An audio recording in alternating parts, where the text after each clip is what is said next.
The late afternoon sun cast a golden glow over the Sea of Galilee as Jesus and his disciples prepared to set sail. The water, calm and serene, reflected the surrounding hills. Fishermen were still mending their nets along the shore, and the gentle hum of life filled the air. Jesus, tired from a long day of teaching, climbed into the small wooden boat. His disciples followed, eager to cross to the other side. As they pushed off from the shore, the rhythmic sound of the oars slicing through the water created a sense of peace. The disciples talked quietly among themselves, their voices mingling with the soft splash of the waves. As the boat moved farther from the shore, the sky began to change. The bright blue faded to gray, and the warm breeze turned cold and sharp. Without warning, dark clouds gathered, and the wind began to howl. Within moments, the tranquil sea became a raging storm.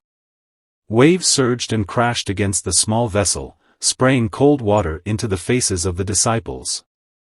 The boat rocked violently, threatening to capsize. The disciples, though experienced fishermen, struggled to keep control, their shouts barely audible over the roar of the wind. "Hold the sail!" one of them yelled. "Bail out the water!" another cried. But their efforts seemed futile.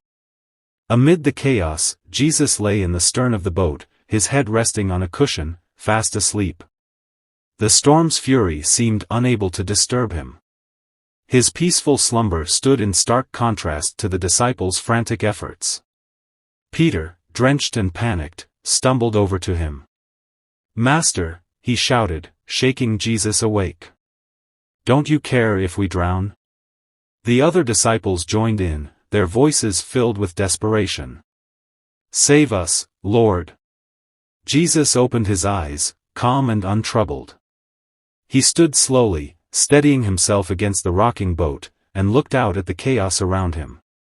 The disciples, wide-eyed and trembling, clung to the sides of the boat, watching him. Jesus raised his hand toward the raging sea and spoke with quiet authority, "Peace, be still." Immediately, the wind ceased.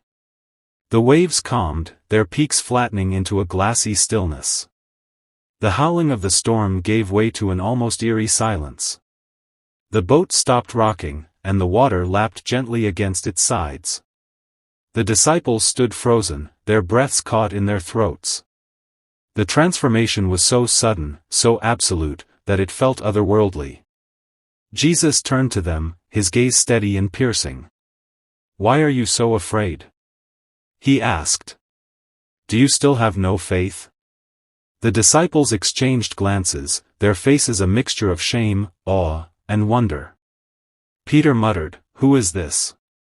Even the wind and the waves obey him." As the boat continued its journey, the disciples sat in stunned silence. The storm was gone, but its memory lingered in their minds. They watched Jesus, who had returned to his place in the stern, gazing out at the now tranquil sea. For the first time, they truly began to understand the magnitude of who Jesus was. This was no ordinary teacher or prophet. His authority extended even over the forces of nature. The sun broke through the clouds, its warm rays illuminating the sea once more. The disciples relaxed slightly, their fear replaced by a quiet reverence.